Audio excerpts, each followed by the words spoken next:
Hello, my name is Michael Katell, and I'm an ethics fellow at the Public Policy Program of the Alan Turing Institute. I'm here to present our paper, Confronting Power and Corporate Capture at the FAccT Conference, on behalf of my co-authors, Meg Young and Peeks Krafft. The main purpose of our paper is to reflect on the FAccT Conference as a space, who takes up space in our research community and who is relegated to the sidelines or neglected in this space. Like others before us, we find that the conversation on AI ethics is dominated by industry voices.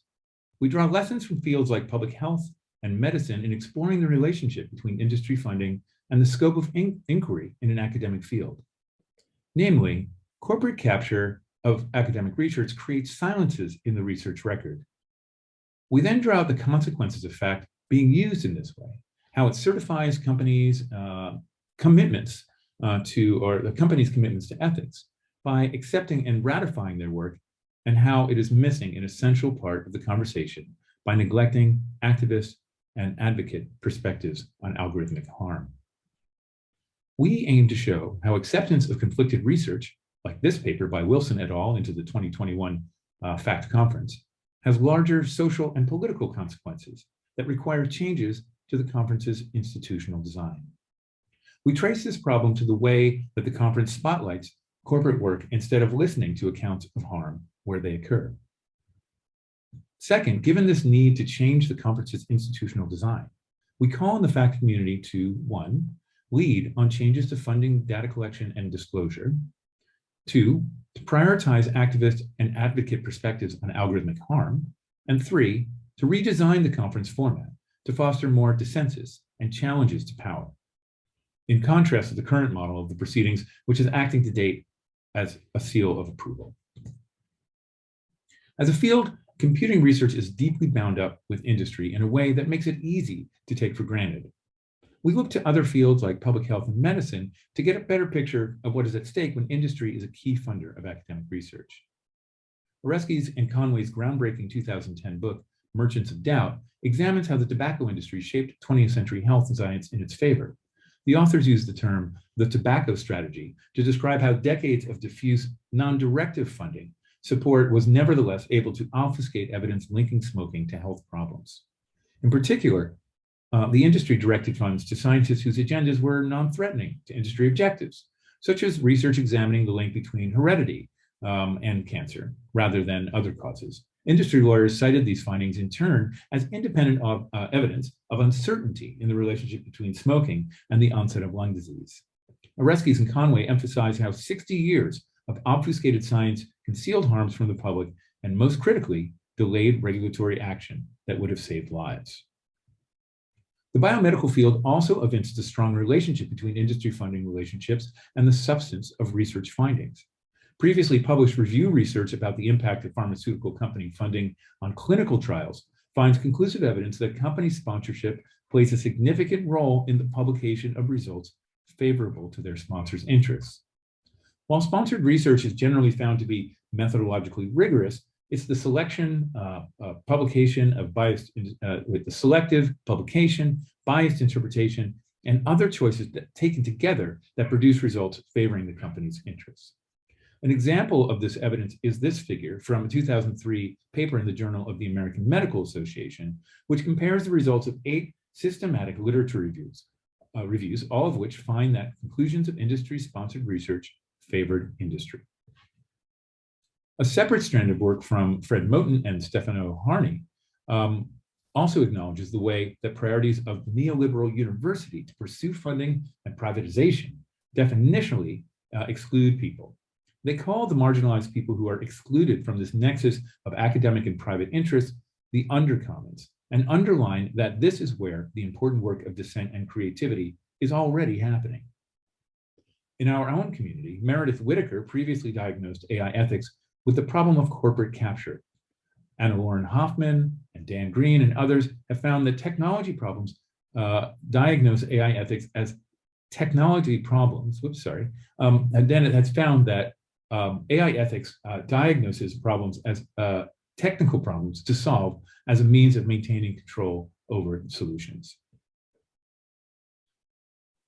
Other papers in this year's conference acknowledge this problem In an anonymous survey of 60 FACT authors, reviewers, and organizers, it was found that a major theme emerged from their survey was a concern about corporate conflict of interest.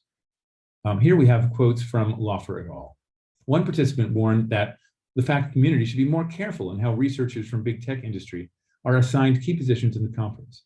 Another described the potential harms of unregulated corporate influence as follows. It is easy for industry to adopt or co-opt some aspects of the work in ways which only minimally help those affected by algorithmic systems and may even make them worse by giving them a false sense of legitimacy. Corporate interests can additionally bias the scholarly discourse.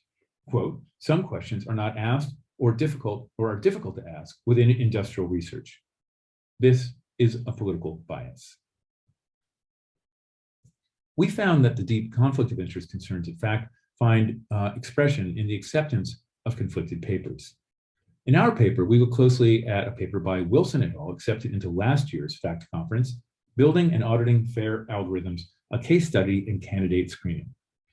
Wilson et al. Published an audit of the fairness of the Pymetric system, which is used by employers to screen job applicants using behavioral data.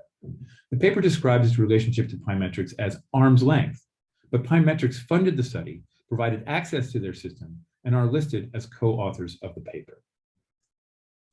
When this paper was accepted into FACT, it may not have been clear to the reviewers, given the double-blind review process, what role that Pymetrics played in its creation. Later, the company cited the paper as an example of the system being independently audited and lobbied for its use in New York City during the algorithmic hiring bill in City Council. The paper illustrates how the current institutional design of the conference can not only certify conflicted research as acceptable, but also ripple outward in policy and societal consequences of that certification.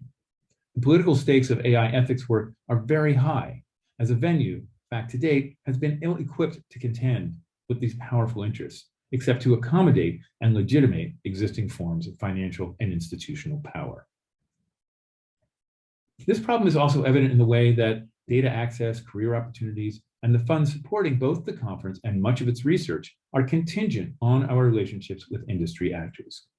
Corporate capture is visible in the luxurious receptions and after parties hosted by big tech. Also, previously, the Control-Z Alt-Zine Fest featured many activist and advocate voices that we believe should be more central in this conversation. However, the event was entirely sponsored by Google's AI ethics team in a stunning offsite event space. But notably, that space was off and to the side rather than being part of the main conference that year. Together, industry takes up an enormous share of space in this conference, rather than voices of those who would challenge the high-stakes decisions that firms make. In this same session today, Berhane et al. Present evidence of the absence of contention with structural harm at FACT and also the closely related AI Ethics and Society Conference. So too are the activists and advocates who articulate these harms relegated to the sidelines of this space. In our paper, we call for 3 changes to the way the FACT community is convened. First, we believe that the conference can lead the way on collecting data on how work in our field is funded. A standardized process and an ACM funding explorer will help illuminate the state of the funding landscape in our field. It can also reduce the risk to individual researchers of full transparency through collective action. Second, we call on FACT to center activist and advocate voices from outside predominantly white institutions in the global north. Working more closely with activists and advocates will help our community to understand and intervene on algorithmic harms by doing with, instead of doing for, those harmed by AI systems. Conferences like the 2022 Social Media Influencers Conference and the 2020 Resistance AI Workshop at NeurIPS successfully centered contributions reflecting direct experience. And finally, we provide a list of suggestions for moving beyond FACT's single seal of approval model of published proceedings to a format that would foster more dialogue and dissensus. One of these would be to change the format of the conference to include explicit debate between differently situated interests and perspectives on a single topic. We appreciate the time you've given to listening today. Our hope is that this paper is a call to action for our community to contend with the question of how industry funding and participation impacts the shape of our research record. We welcome your thoughts and hope to continue this conversation within this year's community town hall. Thanks very much.